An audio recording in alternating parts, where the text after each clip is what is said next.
कहानी की शुरुआत में हम एक लड़के को देखते हैं जो किसी जेल में कैद होता है। तभी वहाँ पर कुछ लोग आते हैं और उसे घसीटते हुए जेल से बाहर ले जाते हैं। फिर वो लोग उस लड़के को जेल की बालकनी में लेकर आते हैं, जहाँ पर हजारों की तादाद में लोग उसे देखने के लिए वहाँ पर आए हुए थे। वो लोग उसे खूनी और दरिंदा बुलाते हैं और तभी वहाँ पर जेलर सभी के सामने ऐलान करता है कि 2 दिन बाद इस लड़के को शहर के बीचों बीच सभी के सामने बांधा जाएगा और इसके शरीर की हड्डियों को तब तक तोड़ा जाएगा जब तक इसकी जान ना निकल जाए। अब ये सुनकर वो सभी लोग बहुत खुश हो जाते हैं और यहाँ से कहानी फ्लैशबैक में जाती है। यहाँ पर हम एक फिश मार्केट में फिश बेचने वाली एक औरत को देखते हैं जो कि वहीं पर एक बच्चे को जन्म देती है। इस औरत के पहले भी 4 बच्चे मरे हुए पैदा हुए थे, इसलिए उसे लगता है कि शायद उसका ये भी बच्चा मरा हुआ पैदा हुआ है और वो उस बच्चे को वहीं छोड़ देती है। पर तभी वो बच्चा रोने लगता है और शहर के सभी लोग उस बच्चे की आवाज सुन लेते हैं, जिससे उन लोगों को लगता है कि शायद इसकी माँ ने ही इसे मारने की कोशिश की है, जिस वजह से उसे इस जुर्म में मौत की सजा दी जाती है। अब उस बच्चे का इस दुनिया में कोई नहीं था, इसलिए उसे एक अनाथ आश्रम भेज दिया जाता है और वहाँ पर उस बच्चे का नाम जॉन रखा जाता है। हम देखते हैं कि उस अनाथ आश्रम की हालत इतनी ज्यादा बुरी थी कि जॉन के वहाँ पर आते ही बाकी बच्चे उसे मारने की कोशिश करते हैं, पर तभी वहाँ पर उस अनाथ आश्रम की मालकिन आ जाती है और वो जॉन को बचा लेती है।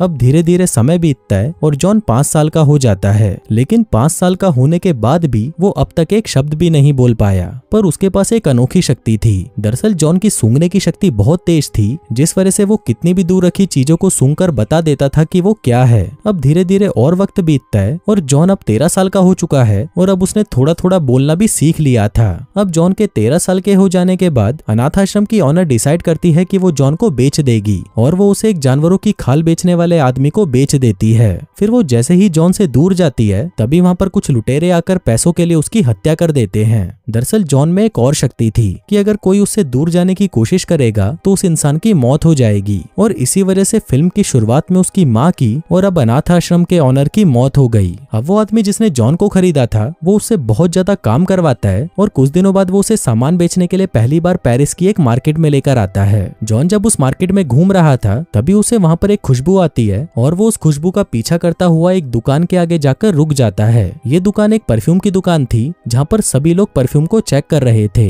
जॉन को ये खुशबू बहुत अच्छी लग रही थी, पर तभी उसे एक और खुशबू आती है और जॉन उस खुशबू का पीछा करने लगता है। पर तभी वो देखता है कि ये खुशबू तो एक फल बेचने वाली लड़की से आ रही थी। फिर जॉन उस लड़की के पास जाता है, पर वो लड़की उसको देखकर डर जाती है और उसे लगता है कि जॉन कोई भिखारी है, इसलिए वो उसे खाने के लिए एक फल देती है। लेकिन जॉन उस लड़की का हाथ पकड़कर सूंघने लगता है, जिससे वो लड़की और डर जाती है और वहाँ से भाग जाती है। लेकिन जॉन उस लड़की का पीछा नहीं छोड़ता और वो उसे सूंघते हुए फिर से उसके पास पहुंच जाता है। पर इस बार वो लड़की जॉन को देखकर चिल्लाने लगती है, पर तभी जॉन उसका मुंह पकड़ लेता है ताकि उसकी चिल्लाने की आवाज किसी को सुनाई ना दे। फिर कुछ देर बाद जब जॉन अपना हाथ उस लड़की के मुंह से हटाता है तो वो देखता है कि वो लड़की मर चुकी होती है। फिर जब वो उस लड़की को सूंघता है तो वो देखता है कि उसमें से वो खुशबू आना भी बंद हो चुकी थी। आगे हम देखते हैं कि पेरिस में बहुत से लोग थे जो परफ्यूम बनाया करते थे और उनमें से एक था बाल्दीनी, जो पहले तो बहुत अमीर हुआ करता था पर अब उसकी दुकान पर कोई नहीं जाता। इसी दौरान वहाँ पर बाल्दीनी का एक असिस्टेंट परफ्यूम की बोतल लेकर आता है जिसे उसने हाल ही में बनाया था, लेकिन बाल्दीनी उस परफ्यूम को ट्राई करने से मना कर देता है और वो खुद का एक परफ्यूम बनाने की तैयारी करने लगता है। पर बाद में वो उसके असिस्टेंट के परफ्यूम को ट्राई करता है। वो ये पता लगाने की कोशिश करता है कि उसने उस परफ्यूम में क्या क्या डाला है, पर बहुत बार ट्राई करने के बाद भी वो ये पता नहीं लगा पाता कि उस परफ्यूम को बनाने में किन किन चीजों का इस्तेमाल हुआ है। उस रात जॉन उसके घर पर खाल की डिलीवरी देने जाता है और उसके घर के अंदर आते ही जॉन को वहाँ पर रखी सभी परफ्यूम की सामग्री की खुशबू आने लगती है। जॉन को बाल्दीनी के हाथ से भी परफ्यूम की खुशबू आती है और तभी वो उसे कहता है कि उसने जो परफ्यूम लगाया है वो अच्छा नहीं है, क्योंकि उसने उसमें कुछ चीजों को जरूरत से ज्यादा डाला है।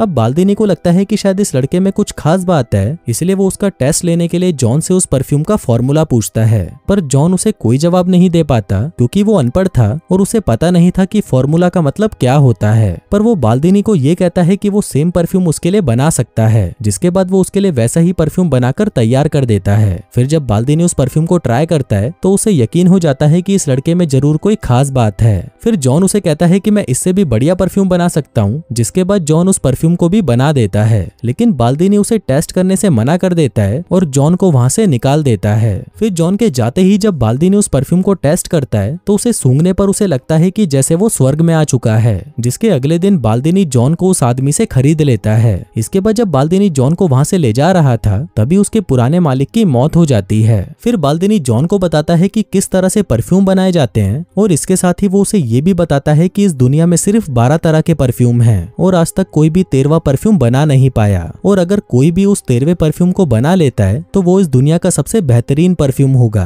अब ये सुनकर जॉन बाल्दिनी से कहता है कि वो 13वां परफ्यूम मैं ही बनाऊंगा।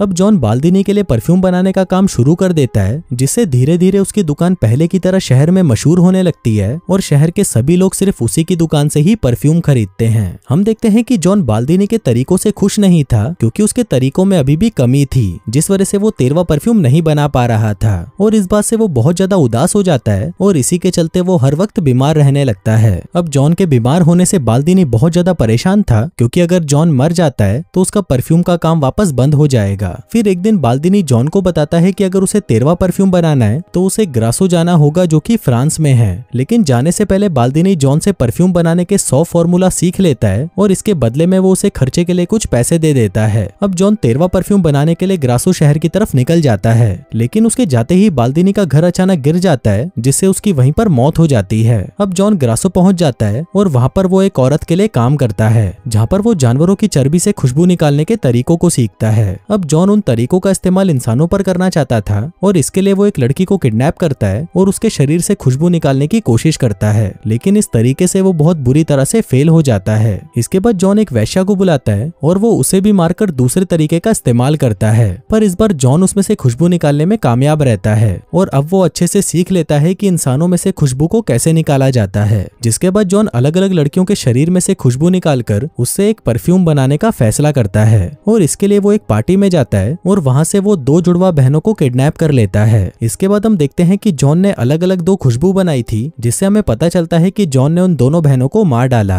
इसके बाद जॉन एक एक करके शहर की कई लड़कियों को किडनैप करता है और उन सभी को मारकर 12 तरह के अलग अलग खुशबू वाले परफ्यूम बना लेता है। अब शहर में से लड़कियों के गायब होने पर पूरे शहर में बवाल मच जाता है और शहर के सभी लोग डर के मारे अपने घरों के बाहर ताले लगाना शुरू कर देते हैं। यहाँ तक कि पूरे शहर में कर्फ्यू लगा दिया जाता है और किसी भी लड़की को घर से बाहर निकलने से मना कर दिया जाता है। वहीं पर हम एक एंटोनी नाम के आदमी को देखते हैं, जो कि शहर का बहुत ही जिम्मेदार आदमी था। वो बताता है कि अब तक हमें जितनी भी लड़कियां मरी हुई मिली हैं, उसके शरीर पर किसी भी तरह की जोर जबरदस्ती के कोई निशान नहीं थे। मतलब कि जो भी उन लड़कियों को मार रहा था उसका मकसद कुछ और ही है। अब पूरे शहर में डर का माहौल बन जाता है, इसलिए शहर के सभी लोग चर्च में जाकर फादर से मदद मांगने लगते हैं। इस पर फादर उन्हें बोलते हैं कि वो उनकी मदद जरूर करेंगे, पर तभी वहाँ पर भागते हुए एक आदमी आता है और सभी से कहता है कि वो कातिल पकड़ा गया। लेकिन इस पर एंटोनी को विश्वास नहीं होता, क्योंकि जिस आदमी ने इतनी लड़कियों को मारा है वो आदमी इतनी आसानी से तो पकड़ा नहीं जा सकता। अब एंटोनी को अपनी बेटी लॉरा की बहुत ज्यादा फिक्र होने लगती है, क्योंकि वो शहर की सबसे सुंदर लड़की थी और शायद अब जॉन का अगला शिकार वो ही थी। इसलिए एंटोनी ग्रासो को छोड़ने का फैसला करता है और वो लॉरा को लेकर वहाँ से जाने लगता है। पर जब वो वहाँ से जा रहा था तो जॉन को उसकी खुशबू आ जाती है और उसे पता चल जाता है कि लॉरा ये शहर छोड़कर जा रही है,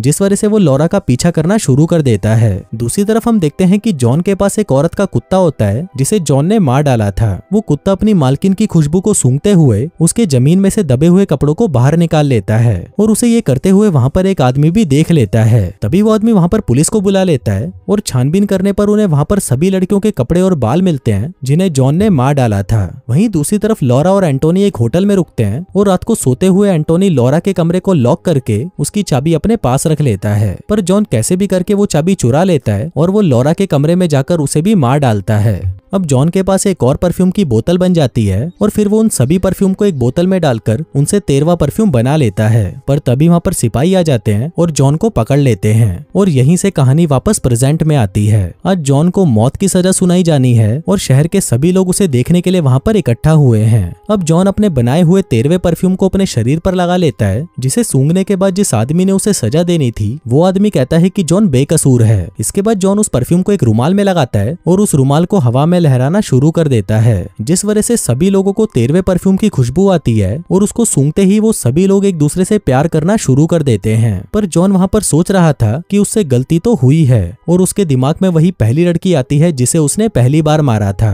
जॉन सोचता है कि अगर उसने उस लड़की को नहीं मारा होता तो शायद वो उस लड़की के साथ रहता और उसे प्यार कर पाता। अब इसी दुख में वो वहाँ से चला जाता है और उस फिश मार्केट में पहुंच जाता है जहाँ पर उसका जन्म हुआ था। फिर वो अपनी जेब में से उस परफ्यूम की बोतल को निकालता है और उसे अपने ऊपर उलट देता है। वहीं पर कुछ लोग बैठे थे जो उस परफ्यूम को सूंघते ही जॉन के ऊपर टूट पड़ते हैं और उसे मार डालते हैं। और दोस्तों, इसी के साथ ही ये कहानी यहीं खत्म हो जाती है।